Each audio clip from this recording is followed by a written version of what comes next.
ನಮಸ್ಕಾರ. First tube ನ ಮತ್ತೊಂದು ವಿಡಿಯೋಗೆ ಸ್ವಾಗತ. ಸ್ನೇಹಿತರೆ, ಶತ್ರುಗಳು ನಮ್ಮ ಮೇಲೆ ನೇರವಾಗಿ ಯುದ್ಧ ಮಾಡಲು ಹೆದರುತ್ತಾರೆ ಎನ್ನುವುದು ನಮ್ಮೆಲ್ಲರಿಗೂ ಗೊತ್ತಿರುವಂತಹ ಸತ್ಯ. ಆದ್ರೆ ಆ ಶತ್ರುಗಳು ನಮ್ಮದೇ ದೇಶದ ಮುಗ್ಧ ಮಕ್ಕಳನ್ನ ಕರಾಳ ಉದ್ದೇಶಗಳಿಗಾಗಿ ದಾಳವಾಗಿ ಬಳಸಿಕೊಂಡ್ರೆ ನಮ್ಮ ದೇಶದ ಭವಿಷ್ಯ ಏನಾಗಬಹುದು? ಹೌದು, ನೀವು ಕೇಳಿಸ್ಕೊಳ್ತಾ ಇರೋದು ಅಕ್ಷರಶಃ ಸತ್ಯ. ಪಾಕಿಸ್ತಾನದ ಗುಪ್ತಚರ ಸಂಸ್ಥೆ ISI ಮತ್ತು ಜಾಗತಿಕ ಉಗ್ರಗಾಮಿ ಸಂಘಟನೆಗಳು ಈಗ ಭಾರತದ ವಿರುದ್ಧ ಒಂದು ಹೊಸ ಅತ್ಯಂತ ನೀಚ ಹಾಗೂ ಭೀಕರವಾದ ತಂತ್ರವನ್ನ ಪ್ರಯೋಗಿಸ್ತಾ ಇವೆ. ಯಾವ ವಯಸ್ಸಿನಲ್ಲಿ ಮಕ್ಕಳು ಶಾಲೆಗೆ ಹೋಗಿ ಓದಬೇಕಾಗಿತ್ತು, ಆ ವಯಸ್ಸಿನ ಮುಗ್ಧ ಮಕ್ಕಳ ಮೆದುಳನ್ನ ತೊಳೆಯುವ ಮೂಲಕ, ಅಂದ್ರೆ ಬ್ರೈನ್ ವಾಶ್ ಮಾಡುವ ಮೂಲಕ ಜಿಹಾದ್ ಕಡೆಗೆ ಸೆಳೆಯಲಾಗ್ತಾ ಇದೆ. ಕೇವಲ 15ರಿಂದ 17 ವರ್ಷದ ಬಾಲಕರಿಗೆ ಆಯುಧಗಳ ತರಬೇತಿಯನ್ನು ನೀಡಿ ಅವರನ್ನ ಸ್ಲೀಪರ್ ಸೆಲ್ಗಳಾಗಿ ಬದಲಾಯಿಸಲಾಗ್ತಾ ಇದೆ. ಅಷ್ಟಕ್ಕೂ ಈ ಅಪ್ರಾಪ್ತ ಮಕ್ಕಳ ಅಸಲಿ ಟಾರ್ಗೆಟ್ ಯಾವುದು ಗೊತ್ತಾ? ನಮ್ಮ ದೇಶವನ್ನ ಕಾಯುವ ಭಾರತೀಯ ಸೇನೆ, ಪ್ರತಿದಿನ ಲಕ್ಷಾಂತರ ಜನ ಪ್ರಯಾಣಿಸುವ ಭಾರತೀಯ ರೈಲ್ವೆ ಮತ್ತು ನಮ್ಮ ಪವಿತ್ರ ಧಾರ್ಮಿಕ ಕೇಂದ್ರಗಳು. ಶತ್ರು ರಾಷ್ಟ್ರಗಳು ಯಾಕೆ ಕೇವಲ ಅಪ್ರಾಪ್ತರನ್ನೇ ಗುರಿಯಾಗಿಸಿ ಈ ಷಡ್ಯಂತ್ರ ರೂಪಿಸ್ತಾ ಇವೆ? ಆನ್ಲೈನ್ ಗೇಮ್ಗಳ ಮೂಲಕ ಈ ಮಕ್ಕಳನ್ನ ಉಗ್ರರು ಹೇಗೆ ಸಂಪರ್ಕಿಸ್ತಾ ಇದ್ದಾರೆ? NIA ಅಧಿಕಾರಿಗಳ ಕೈಗೆ ಸಿಕ್ಕಿರುವಂತಹ ಬೆಚ್ಚಿ ಬೀಳಿಸುವ ಸಾಕ್ಷ್ಯಗಳಾದ್ರೂ ಏನೇನು? ಬನ್ನಿ ಇವತ್ತಿನ ಎಕ್ಸ್ಕ್ಲೂಸಿವ್ ಡೀಟೇಲ್ ರಿಪೋರ್ಟ್ ನಲ್ಲಿ ಭಾರತದ ಬೇರುಗಳನ್ನ ಅಲುಗಾಡಿಸಲು ಯತ್ನಿಸ್ತಾ ಇರುವಂತಹ ಈ ಕರಾಳ ಜಿಹಾದಿ ಷಡ್ಯಂತ್ರದ ಪ್ರತಿಯೊಂದು ಗುಟ್ಟನ್ನ ಎಳೆಯಾಗಿ ಬಿಚ್ಚಿಡೋಣ. ರಾಷ್ಟ್ರೀಯ ಭದ್ರತೆಗೆ ಸಂಬಂಧಿಸಿದ ಈ ಸ್ಫೋಟಕ ರಿಪೋರ್ಟ್ ಅನ್ನ ಪ್ರತಿಯೊಬ್ಬ ಭಾರತೀಯನು ತಿಳಿದುಕೊಳ್ಳಬೇಕು. ಹೀಗಾಗಿ ವಿಡಿಯೋವನ್ನ ಎಲ್ಲೂ ಸ್ಕಿಪ್ ಮಾಡದೆ ಕೊನೆವರೆಗೂ ನೋಡಿ. ಸೊ ವಿಡಿಯೋವನ್ನ ಶುರು ಮಾಡೋಣ. ಆದ್ರೆ ಅದಕ್ಕೂ ಮುನ್ನ, ನಮ್ಮ ಭಾರತದ ಮುಗ್ಧ ಮಕ್ಕಳನ್ನ ಜಿಹಾದ್ಗೆ ಬಳಸ್ಕೊಳ್ತಾ ಇರುವಂತಹ ಪಾಪಿ ಪಾಕಿಸ್ತಾನಕ್ಕೆ ಪ್ರಧಾನಿ ನರೇಂದ್ರ ಮೋದಿ ಅವರು ತಕ್ಕ ಪಾಠವನ್ನ ಕಲಿಸಬೇಕು ಅಂತ ನಿಮ್ಗನ್ಸಿದ್ರೆ ಎಸ್ ಅಂತ ಕಮೆಂಟ್ ಮಾಡಿ ಹಾಗೂ ವಿಡಿಯೋಗೆ ಲೈಕ್ ಕೊಡಿ. ಜೊತೆಗೆ ನಮ್ಮ ಭಾರತೀಯ ಸೇನೆಯ ಬಗ್ಗೆ ನಿಮಗೆ ಅಭಿಮಾನವಿದ್ರೆ ಜೈ ಭಾರತ್ ಅಂತ ಕಮೆಂಟ್ ಮಾಡಿ. ಸ್ನೇಹಿತರೆ, ಉಗ್ರಗಾಮಿ ಸಂಘಟನೆಗಳು ಈಗ ದೊಡ್ಡವರನ್ನ ಬಿಟ್ಟು ಕೇವಲ ಚಿಕ್ಕವರನ್ನೇ ಯಾಕೆ ಆರಿಸಿಕೊಳ್ತಾ ಇದ್ದಾರೆ ಎನ್ನುವಂತಹ ಪ್ರಶ್ನೆ ನಿಮ್ಮ ತಲೆಯಲ್ಲಿ ಬಂದಿರಬಹುದು. ಇದರ ಹಿಂದೆ 3 ಬಹುಮುಖ್ಯವಾದಂತಹ ಮತ್ತು ಕರಾಳ ಕಾರಣಗಳಿವೆ. ಮೊದಲನೇದಾಗಿ, ಮಕ್ಕಳ ಮೆದುಳು ಅತ್ಯಂತ ಸೂಕ್ಷ್ಮವಾಗಿರುತ್ತೆ. ಅವರ ತಲೆಯಲ್ಲಿ ಧರ್ಮದ ಹೆಸರಿನಲ್ಲಿ ಸುಲಭವಾಗಿ ವಿಷ ಬೀಜವನ್ನ ಬಿತ್ತಬಹುದು. ಇನ್ನು ಎರಡನೇದಾಗಿ, ಪೊಲೀಸರು ಅಥವಾ ಗುಪ್ತಚರ ಇಲಾಖೆಯ ಅಧಿಕಾರಿಗಳು ಸಾಮಾನ್ಯವಾಗಿ 15-16 ವರ್ಷದ ಶಾಲಾ ಮಕ್ಕಳ ಮೇಲೆ ಅನುಮಾನವನ್ನ ಪಡೋದಿಲ್ಲ. ಅವರು ಸುಲಭವಾಗಿ ಭದ್ರತಾ ತಪಾಸಣೆಗಳನ್ನ ದಾಟಿ ಹೋಗಬಹುದು. ಇನ್ನು ಮೂರನೇದಾಗಿ, ಒಂದ್ ವೇಳೆ ಈ ಮಕ್ಕಳು ಭದ್ರತಾ ಪಡೆಗಳ ಕೈಗೆ ಸಿಕ್ಕಿಬಿದ್ರು ಕೂಡ ಭಾರತದ ಕಾನೂನಿನ ಪ್ರಕಾರ ಮಕ್ಕಳಿಗೆ ಕಠಿಣ ಶಿಕ್ಷೆ ಕೊಡುವುದು ಕಷ್ಟ. ಅವರು ಬಾಲಾಪರಾಧಿಗಳ ಪಟ್ಟಿಗೆ ಸೇರ್ತಾರೆ. ಇದೇ ಕಾನೂನಿನ ಲೋಪದೋಷಗಳನ್ನ ಬಳಸಿಕೊಂಡು ಶತ್ರುಗಳು ನಮ್ಮದೇ ದೇಶದ ಮಕ್ಕಳನ್ನ ನಮ್ಮ ವಿರುದ್ಧವೇ ಆಯುಧವಾಗಿ ಬಳಸಿಕೊಳ್ತಾ ಇದ್ದಾರೆ. ಇದು ನಿಜಕ್ಕೂ ಎದೆ ನಡಗಿಸುವಂತಹ ವಾಸ್ತವ. ಈ ಮಕ್ಕಳ ಜಿಹಾದ್ ಗುಂಪುಗಳ ಮೊದಲ ಮತ್ತು ಅತಿ ದೊಡ್ಡ ಟಾರ್ಗೆಟ್ ನಮ್ಮ ಹೆಮ್ಮೆಯ ಭಾರತೀಯ ಸೇನೆ ಮತ್ತು ಭದ್ರತಾ ಪಡೆಗಳು. ಜಮ್ಮು ಕಾಶ್ಮೀರ ಮತ್ತು ಗಡಿ ಭಾಗದ ರಾಜ್ಯಗಳಲ್ಲಿ ಈ ಮಕ್ಕಳನ್ನ ಸೇನಾ ಕ್ಯಾಂಪ್ಗಳ ಬಳಿ ಬೇಹುಗಾರಿಕೆ ಮಾಡಲು ಕಳುಹಿಸಲಾಗ್ತಾ ಇದೆ. ಸೇನಾ ವಾಹನಗಳು ಯಾವಾಗ ಬರುತ್ತವೆ, ಎಷ್ಟು ಜನ ಸೈನಿಕರು ಗಸ್ತು ತಿರುಗ್ತಾ ಇದ್ದಾರೆ ಎನ್ನುವಂತಹ ಪಿನ್ ಟು ಪಿನ್ ಮಾಹಿತಿಯನ್ನ ಈ ಮಕ್ಕಳು ತಮ್ಮ ಹ್ಯಾಂಡ್ಲರ್ ಗಳಿಗೆ ಕಳಿಸುತ್ತಾರೆ. ಇದಷ್ಟೇ ಅಲ್ಲದೆ ಸೇನಾ ಬೆಂಗಾವಲು ಪಡೆಗಳ ಮೇಲೆ ಕಲ್ಲು ತೂರಾಟ ಮಾಡಲು, ಗಲಭೆ ಸೃಷ್ಟಿಸಲು ಮತ್ತು ಕೆಲವು ಕಡೆ ಸೈನಿಕರ ವಾಹನಗಳ ಅಡಿಯಲ್ಲಿ ಸ್ಫೋಟಕಗಳನ್ನ ಇಡಲು ಕೂಡ ಈ ಮುಗ್ಧ ಮಕ್ಕಳನ್ನ ಬಳಸಿಕೊಳ್ಳಲಾಗ್ತಾ ಇದೆ ಎನ್ನುವ ಮಾಹಿತಿ NIA ಅಧಿಕಾರಿಗಳ ತನಿಖೆಯಲ್ಲಿ ಬಯಲಾಗಿದೆ.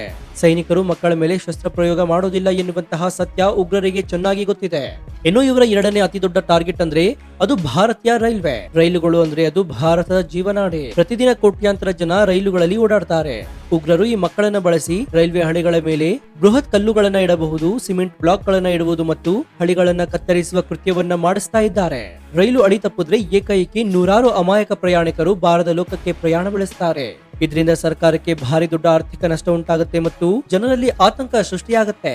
ಇತ್ತೀಚೆಗೆ ಉತ್ತರ ಪ್ರದೇಶ ಮತ್ತು ಮಹಾರಾಷ್ಟ್ರದಲ್ಲಿ ನಡೆದಂತಹ ರೈಲ್ವೆ ಹಳಿಗಳ ಮೇಲಿನ ಕಲ್ಲು ಇಡುವಂತಹ ಯತ್ನಗಳ ಹಿಂದೆ ಇದೇ ಷಡ್ಯಂತ್ರ ಅಡಗಿದೆ ಎನ್ನುವ ವರದಿಗಳು ಗುಪ್ತಚರ ಇಲಾಖೆಯಿಂದ ಹೊರಬಿದ್ದಿದೆ.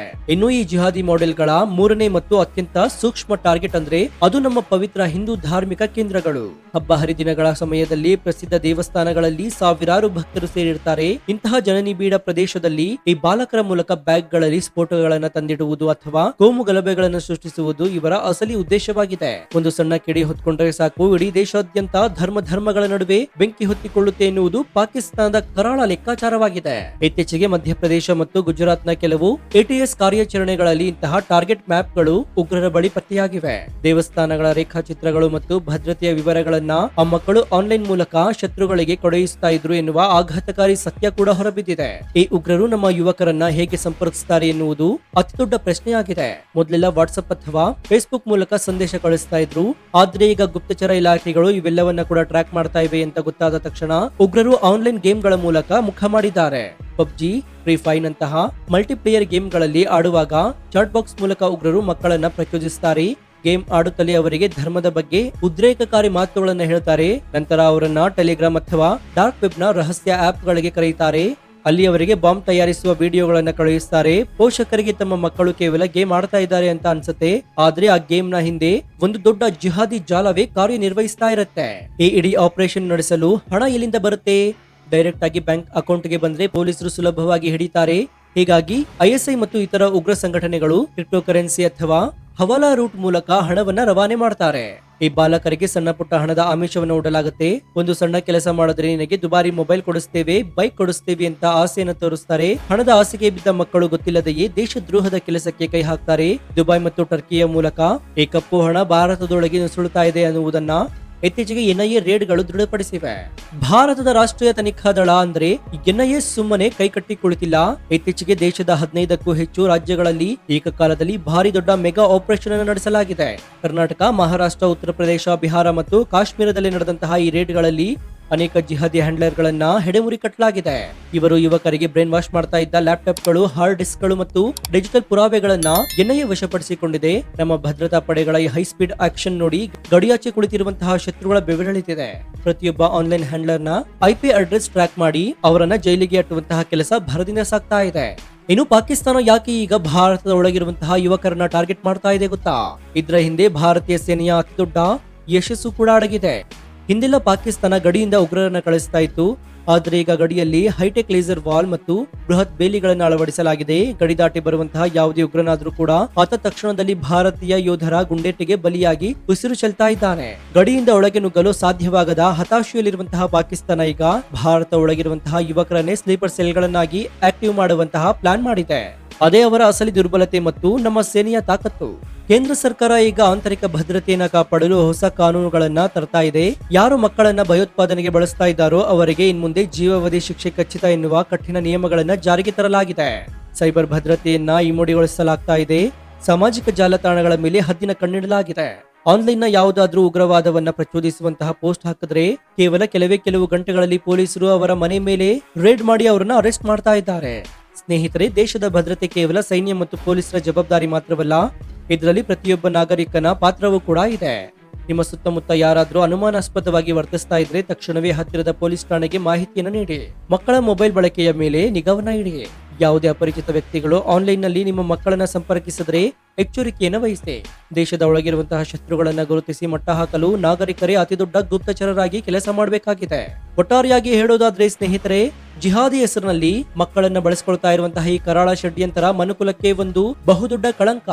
ಸೇನೆ, ರೈಲ್ವೆ ಮತ್ತು ಧಾರ್ಮಿಕ ಕೇಂದ್ರಗಳ ಮೇಲೆ ಪ್ರಹಾರ ಮಾಡಲು ಹೊರಟಿರುವಂತಹ ಈ ಉಗ್ರರ ಆಟ ಭಾರತದಲ್ಲಿ ಹೆಚ್ಚು ದಿನ ಉಳಿಯೋದಿಲ್ಲ.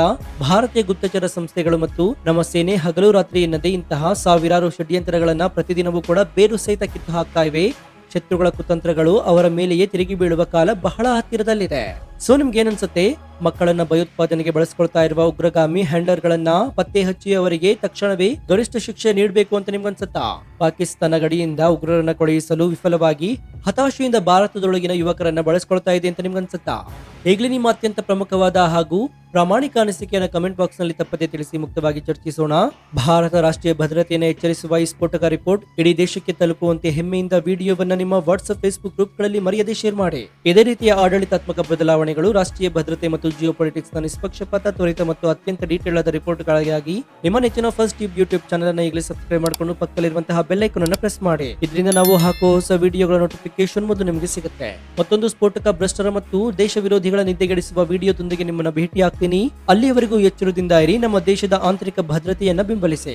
ಇದಾಗಿತ್ತು ಈ ಕ್ಷಣದ ವಿಶೇಷ. ನೋಡ್ತಾ ಇರಿ ಫಸ್ಟ್ ಟ್ಯೂಬ್ ಕನ್ನಡ. ಧನ್ಯವಾದ.